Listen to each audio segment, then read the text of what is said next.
naglalaro. Ayun no, nambabato, narinig mo? Ano yun? Narinig mo ba to? Ayun, may nambabato talaga.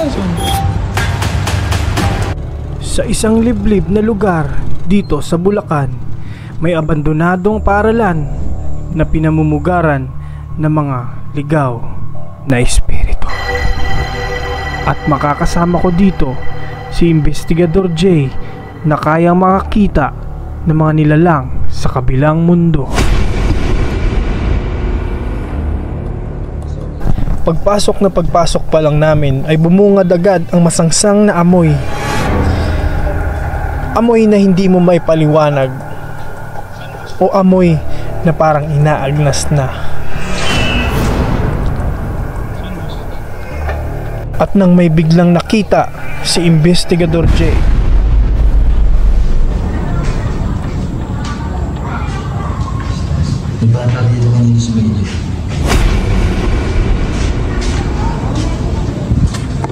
may bata daw guys dun sa dulo, nakita ni Boss Jeff.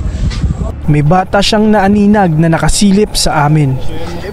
Na tila ba nagmamasid kung ano nga ba ang ginagawa namin. Ngayon naman ay nagtungo kami sa ikalawang palapag ng abandonadong paaralan na ito, na kung saan dito raw nagbigti ang babaeng estudyante na ginahasa umano ng kanyang teacher. Pinasok namin ang isa sa mga kwarto rito at makikita mo talaga ang bakas ng kalumaan nito. 15 years na daw itong abandonado at makikita mo ang mga pintura ay nababakbak na. At bigla na lang may nagtangka na isara ang pinto na tila ba ayaw kaming palabasin. Tayo ba? Masarap yung pintuan guys. Makamulak tayo dito. Masarap yung sa pinto. Mga tayong balahibo ko guys. Lamig gagi. Meron tayo nasa likod natin ha. Meron ba? Ayoko tignan eh, ayoko lumingon. Nasa likod natin. Ayoko lumingon. Ang lakas ng anong nila dito. Tulo na yun. Tumataas yung balahibo ko eh. Kaya may kasama tayo sa likod. Tumatayo yung balahibo ko. Yung ano, yung batang nagtigtay si Santo. Ano yun? Itim. Sa mga oras na ito ay nag-iiba na ang aking pakiramdam. Lumalamig ang paligid na tila ba may nakapalibot sa'yo. Nakikita ni Jeff na may sunod ng sunod sa amin, pero pinapasawalang bahala ako na lang para hindi ako matakot. At nang may biglang nakita si Jeff, ano na kaya yun? Nalalaman ko pag nag-iipa. lakas ang flashlight mo. Nakunan siguro yun. Okay. Dito daw sa huling classroom na to guys. Na yan. Diyan nagbigay si Jante. Dito mismo sa labas na yan. Yan. At dito mismo sa kinatatayuan namin, dito raw nagbigti yung batang babae na ginahasa di umano ng kanyang teacher. At dito rin nakita ni Jeff yung babaeng sumilip kanina. Guys, so nandito kami ngayon sa huling classroom. Dito nagbigti daw yung estudyante.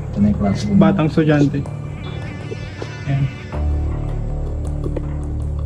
Pangalas ng subject na ito yung pag-aaral nito. May mga helmet pa dito. Bakas pa dito yung alaala ng paaralang ito. Ito pa daw yung huling klase nila 15 years ago, bago kitilin ng estudyante ang sarili niyang buhay. Doon lang sa bungad kanina parang sinalubong kami. Yun. Ayun no? Doon lang sa bungad kanina parang sinalubong kami. Yun. Ayun no? Binaliwala namin ito, pero dito na pala magsisimula ang mga susunod na pangyayari. Yung lugar dito guys, tignan nyo kung gaano nakakatakot yan. Parang gubat. Diba? Huwag ka tatakbo ha. Wala, walang takbo tayo. Huwag mo ako iiwan ha. Kumalitan nyo na pagka yung Ano yun? action. Ano ba yun? Bakit boses ng batang babae? Parang Narinig kayo sa audio natin. narinig siguro yan. Parang galing sa loob ng classroom. Oo nga eh. Pinagalingan namin agad. Uy, ito po natin. Oo, tunog ng tunog. Kanina talaga nung nasa loob tayo, muntik na sumara. So guys, sakit na kami ngayon sa third floor. Rooftop pala to. Ayan o. Kung dito sa second floor, doon nagbigti yung batang estudyante. Dito naman sa third floor, dito naman doon nagbigti yung teacher. Tara. Yan po. Dito palang puno na to guys. Ayan. Dito daw nagbigti yung teacher. Taas nito. Ayan, kinikita niyo yung puno na yun. Saan ba siya nagbigti? Matapos daw ang isang taon na nagpakamatay ang batang estudyante, sumunod daw na nagpakamatay yung teacher. Dito mismo sa rooftop ng paralang ito. Yung batang estudyante, lagi kasi yun hinahalin ng teacher. Tapos hindi nakayanan ng estudyante, nagdigti. Babae pala. Tapos after 1 year, siguro hindi makaano yung teacher. Sumunod sa kanya. Grabe na yung issue sa kanila, no? Oo. Hindi niya na makayanan. Nag-bigti na rin siya. Kaya tingnan niyo yung likod natin para kayo. Tumutunog. Ano yun? Lakas na na. Narinig mo yun? Sa puntong ito, tila ba nandito na yung presensya Sa puno. ng gurong nagpakamatay dito. Uy, ano yun? Parang may umiikot na tunog. Nakita ko pare. May dumaan gumano, no? Sa likod mo.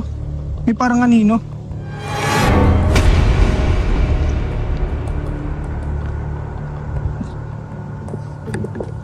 Ang creepy dito guys. Tumatayo yung balahibo ko. Ayun, no?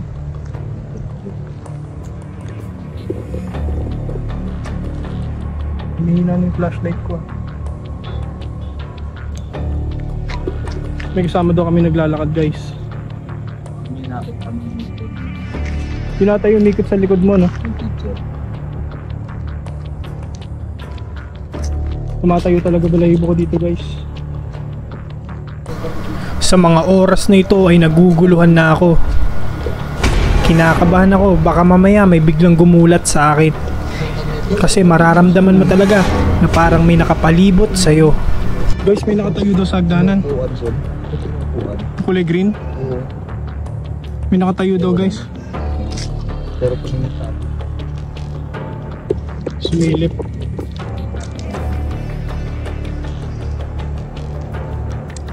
Gago, wala na ba?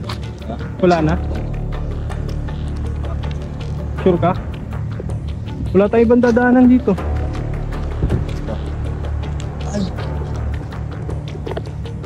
Guys, pinaglalaro. Ayun no, nababato. Narinig Ano mo? yun? Narinig mo ba to? Narinig ko yun, narinig ko yun. Ano dyan, no? Saan?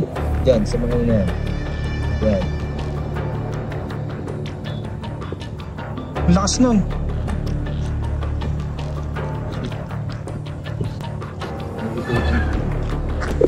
Dito na namin naumpisahang marinig ang boses ng babae na sumisigaw. Grabe yung kilabot ko dito. Ganyan talaga pagka mga bagong dating dito. Bagong sinasamahan ko dito. Simula nung pagpasok ko, yung balahibo ko nakatayo pa rin. Hanggang ngayon. Yung magdanan guys. Oh. Creepy. Ayun no. Nakita mo yan? Saan? Yung tumakbo dito. Saan? Pinigtay din yung baka. Pagkatapos na may makita ni Jeff na may tumatakbo, ito ang sumunod na pangyayari. Ako dyan.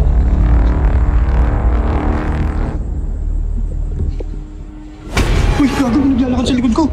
Hey! Sino yun? May lalapit. Yung bata. Yung estudyante. Ito lalapit. Guys, naramdaman ko talaga yun yung bag ko ginano no. Ano yung balahibo ko tumatayo?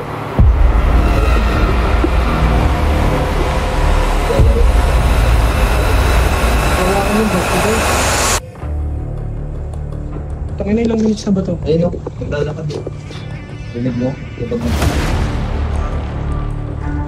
May naglalakad daw guys. Sabi na nga ba, pag tuwo lang, talagang magpaparamdam sige. Pero marami.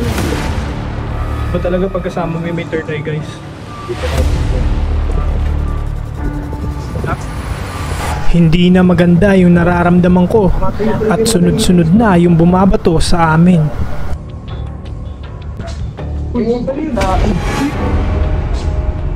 Ano yun? May nambabato talaga.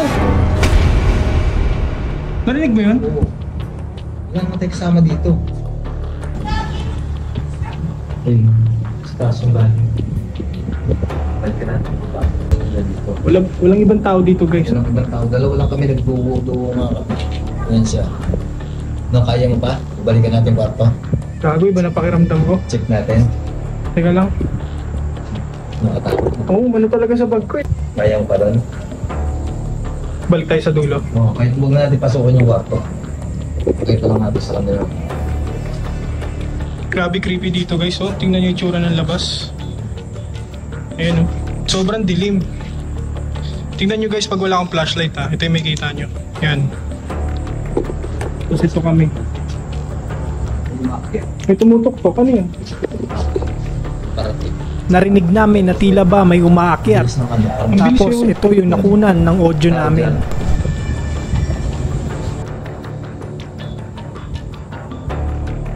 Dito talagang pwesto na to. Dito talaga tumatay yung balahibo ko. Pero pag nandun tayo sa dulo, hindi masyado eh. Ano yun?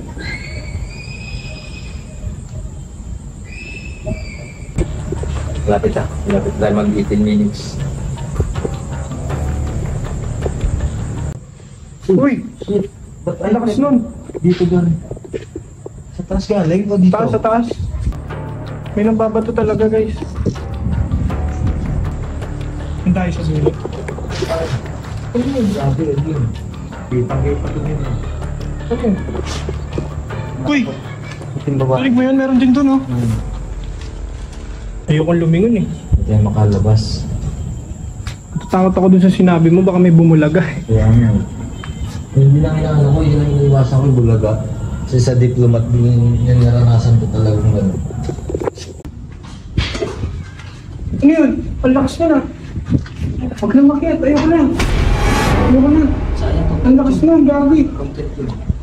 Ayoko na. Ang lakas na. Narinig mo yun? Oo. Lakas na. Content yun. Ito yung CR kanina. Dito kami nakitang bata, di ba? Oo. At dito na natatapos ang video na to. Huwag niyong kalimutan mag-like, share, and subscribe. No matter what happens, just face your fear.